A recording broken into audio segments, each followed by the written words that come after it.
Şükür sana Allah'ım,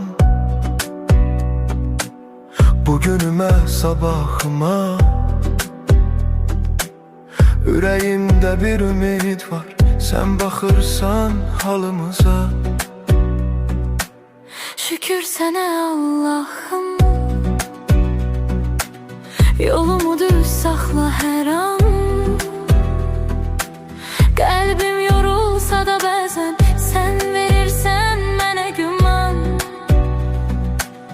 Bir addım atıram, yenə sınaq çıxır.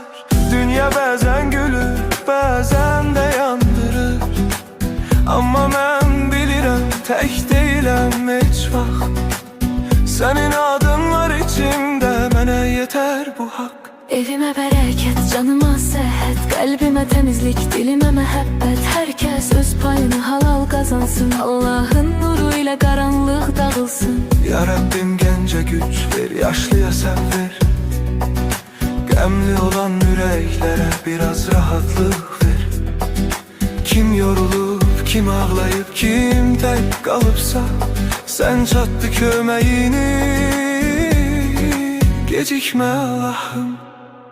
Şükür sənə Allah'ım.